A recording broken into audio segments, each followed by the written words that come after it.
تو مل ہی جائے گا، جس پر ہر متاثرہ شخص کو 8 لاکھ روپے فی کس پلاٹ مل جائیں گے۔ ہمارے سامنے بینکر سٹی کی مثال موجود ہے، کیونکہ یہ بینکر سٹی کا جو کیس ہے وہ سیم اسی طرح کی سچویشن کریٹ ہو گئی تھی جس کے اوپر پھر نیب نے یا اداروں نے کام کیا۔ اس میں آپ کو بتانا چاہوں گا، ہمارے سامنے بینکر سٹی کی مثال جو ہے وہ موجود ہے۔ 2004 میں 4500 سے زیادہ ممبران سے تقریباً 5 ارب روپے جمع کیے گئے۔ نیب نے بینکر سٹی کے مالک راج شاہ کو 7 سال قید دی۔ 7 سال کی سزا کاٹنے کے بعد راج شاہ صاحب تو باہر آ گئے، لیکن بینکر سٹی کے اربوں روپے کی اراضی جو ہے وہ نیب نے اپنی تحویل میں لے لی، جو آج بھی نیب کی تحویل میں ہے۔ بینکر سٹی کے اکثر متاثرین اس وقت دربدر ہو رہے ہیں۔ انہوں نے اپنے آنے والی نسلوں کے لیے سرمایہ کاری کی تھی، جو قرب قیامت میں بھی ان کو مل جائے تو اس طرح جناح گارڈن کے متاثرین کی آنے والی نسلیں اپنے آباء و اجداد کے سرمایہ کاری سے مستفید ہوں گے، کیونکہ جناح گارڈن کا بھی وہی صورتحال بن جائے گی جو بینکر سٹی کے، جو بینکر سٹی عرصہ 2004 سے لے کے 2024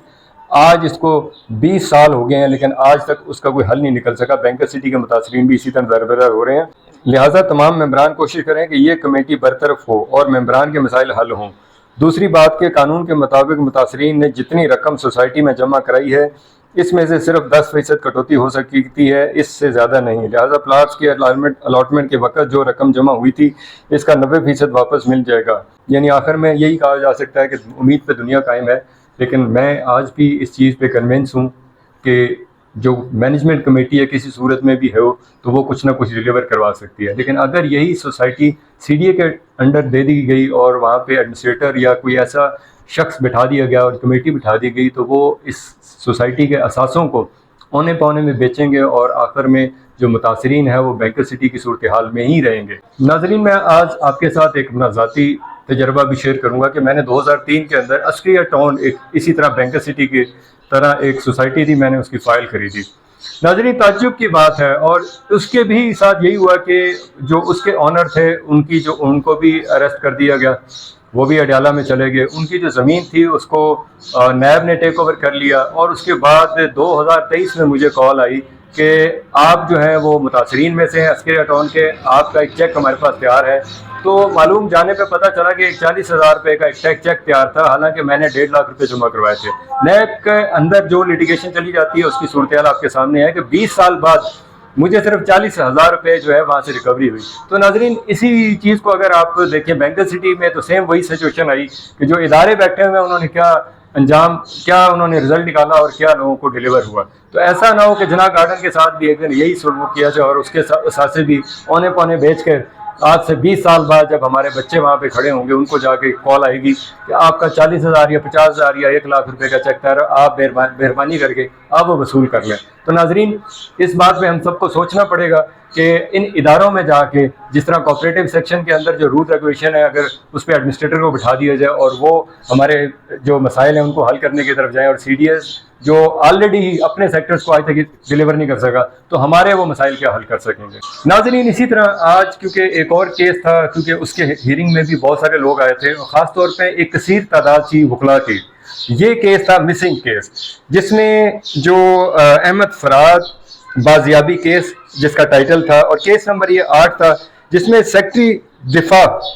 کو پیش ہونے کو کہا گیا تھا جو محسن اختر کیانی کی طرف سے تھا، لیکن اٹارنی جنرل نے کہا کہ ان کی طبیعت ٹھیک نہیں ہے۔ اٹارنی جنرل کو محسن اختر کیانی صاحب نے کہا کہ اگلی پیشی پر سیکرٹری دفاع کو ضرور پیش کیا جائے، اور اگر وہ پیش نہیں ہوں گے تو یہ کیس جو ہے وہ لیٹیگیشن میں لمبا ہوتا جائے گا اور اس کا کوئی حل نہیں ہوگا۔ آج کی عدالت میں احمد فراز کی اہلیہ اپنے وکیل ایمان مغاری صاحبہ کے ساتھ پیش ہوئیں، اور منصور اوان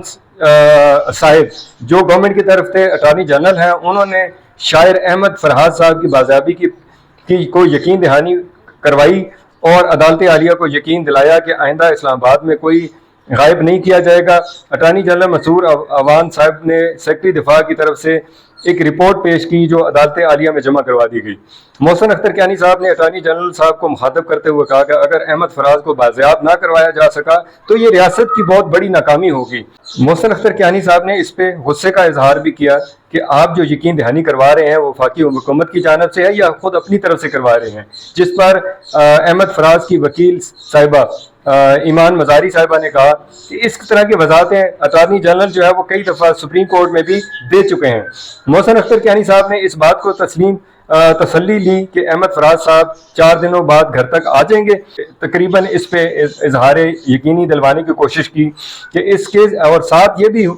ساتھ محسن اختر کیانی صاحب نے یہ بھی کہا کہ اگلی جو پیشی ہے وہ 24 مئی کی ہو رہی ہے، اور ہم امید رکھتے ہیں کہ احمد فراز صاحب جلد از جلد بازیاب کرا لیے جائیں گے اور ان کے گھر والوں کی آنکھوں کو ٹھنڈک ملے گی۔ اللہ تعالیٰ اس طرح کے وقت کسی کو نہ دکھائے۔ تو یہ مسنگ پرسن کا جو کیس ہے یہ بھی آج کی اس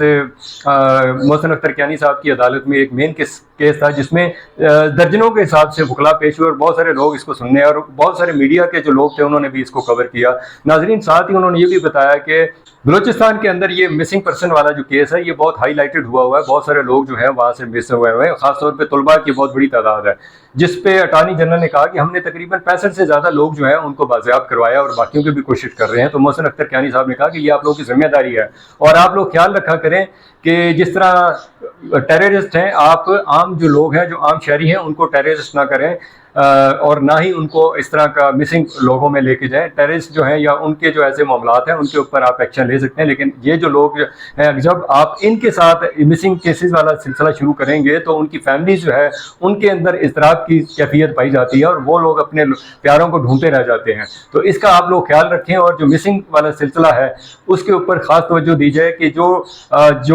اس طرح کے کرائم میں شامل ہیں ان کے اوپر تو اس طرح کے ایکشن ہو سکتے ہیں، لیکن نارمل لوگ، وہ لوگ جو صرف اپنی آواز بلند کرتے ہیں یا وہ لوگ جن کی آواز آپ کو پسند نہیں ہے، ان کے لیے ایسے حالات مت پیدا کریں کہ جو ریاست کے لیے اور لوگوں کے لیے تشویش کا موجب بنے۔ اسی کے ساتھ اپنے دوست اپنے بھائی عرفان مجید کو اجازت دیجیے۔ اللہ تعالیٰ ہم سب کا حامی ناصر ہو۔ آئندہ کی جو سماعت ہوگی ہم کوشش کریں گے کہ آپ کو اس کے بارے میں تفصیلاً آگاہ کریں۔ ہمیں بھی اپنی دعا میں یاد رکھیے گا۔ السلام علیکم ورحمۃ اللہ۔